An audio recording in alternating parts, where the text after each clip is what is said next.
Hello friends, I am Harinder Tyagan. My today's topic is going ahead in tough times. मुश्किल वक्त हर किसी की life में आता है। एक ऐसा वक्त जब आपको समझ नहीं आता कि आपके साथ हो क्या रहा है। आप कुछ और करना चाहते हैं, लाइफ आपके साथ कुछ और कर रही है। You want to go in one direction but life is taking you to other direction. And in this rapidly changing situation you must develop the ability to change the direction of change in your favour. Life is always uncertain and unpredictable. कोई नहीं बता सकता कि life के अगले minute में क्या होने वाला है। The only constant thing in life is change, यानी कि बदलाव ही एक ऐसी चीज है जो कभी नहीं बदलती। And how you can change the direction of this change in your favour.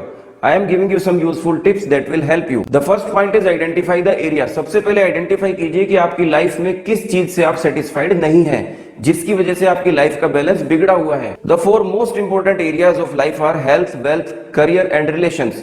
जिनको आपकी हैबिट्स इन्फ्लुएंस करती हैं, जिसकी वजह से आपकी हैप्पीनेस, आपको पीस ऑफ माइंड नहीं मिलता है और आपको टफ टाइम फेस करना पड़ता है। Health, wealth, career and relations, इनमें से जिस चीज से भी आप सेटिस्फाइड नहीं है, क्या आपने उसके लिए कोई ऑब्जेक्टिव, कोई टारगेट सेट किया है? For example, if health is your concern, क्या आपने डिसाइड किया है कि आपका आइडियल बॉडी वेट कितना होना चाहिए?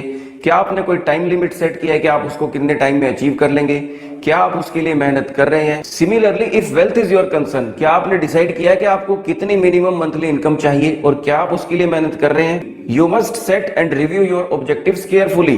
Do not keep on chasing the unrealistic objectives. Next point is question yourself. जब भी आपको लगे कि आपका टफ टाइम चल रहा है, आपको लाइफ में कुछ समझ नहीं आ रहा है, अपने आप से दो सवाल पूछिए।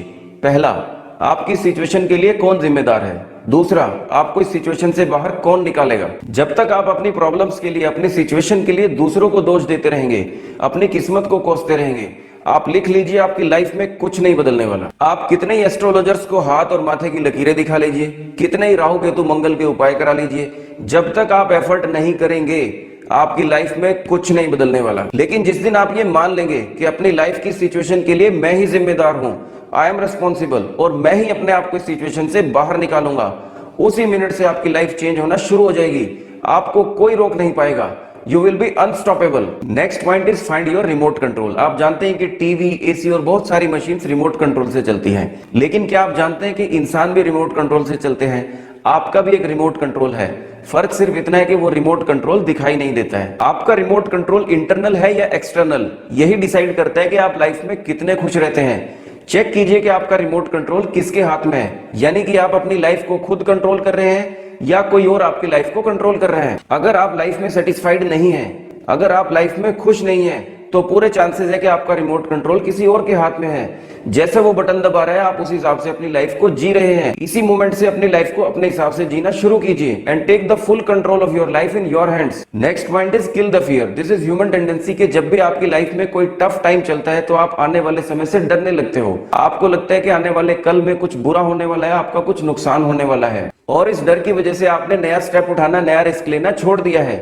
रिस्क तो सड़क पार करने में भी है, लेकिन रिस्क की वजह से हम सड़क पार करना नहीं छोड़ते हैं। You just need to calculate the risk and then take the step. अपनी लाइफ में पलट के देखिए, जितने बड़ी मुसीबतों से आप आज लड़ रहे हैं, उससे बड़ी मुसीबतों को आप पहले हरा चुके हैं, उससे बड़ी चुनौतियों का आप सामना कर चुके हैं, उससे बड़ी समस्याओं से आप जीत चुके हैं।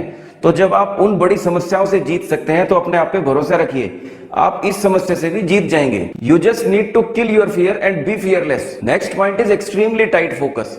अभी एक टारगेट सेट कीजिए कि अगले 21 दिन में मैं क्या करने वाला हूं, मैं किस चीज पे एक्सट्रीमली टाइट फोकस करने वाला हूं। अगर हेल्थ आपकी प्रायोरिटी है तो आप अपना डाइट चार्ट बनवाइए, अपना एक्सरसाइज शेड्यूल बनवाइए, उसको फॉलो कीजिए। अगर वेल्थ आपकी प्रायोरिटी है तो अपनी अर्निंग पे, अपनी लर्निंग पे ध्यान दीजिए।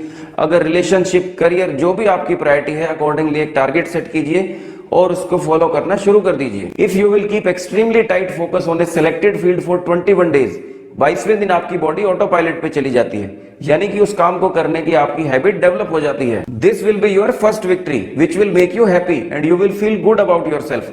और याद रखिए, जो इंसान अपने बारे में अच्छा महसूस करता है वो किसी भी मुसीबत से निकल सकता है। And the last point is create opportunities. Our life is full of opportunities. If you can not find one, create one. Create alternate thinking pattern. Modify your plans if required. जो दरवाजे आपके लिए बंद हो चुके हैं उन पे सर पटकने से बेहतर है कि खुले हुए दरवाजे की तलाश की जाए। एक ऐसी अपॉर्चुनिटी को देखो जो कब से आपके सामने है, लेकिन आप उसको आज तक देख नहीं पाए थे। See that opportunity and make it A turning point of your life. This small beginning can give U a great success. भगवान के भरोसे मत बैठो, क्योंकि भगवान तुम्हारे भरोसे बैठता है कि ये उठेगा, कुछ काम करेगा तो मैं इसका साथ दूंगा। कामचोर और हमेशा रोने वाले लोगों का भगवान भी साथ नहीं देता है। Life is not about waiting for the storm to pass, it's about learning to dance in the rain. Take your first step now. अभी एक कागज लीजिए और उस पर लिख लीजिए कि अगले 21 दिन तक मेरा फोकस क्या रहने वाला है। अपने गेम की पहली मूव अभी चल दीजिए and make sure you do not quit the game. और भरोसा रखिए, you will win this game. All the best. Thank you.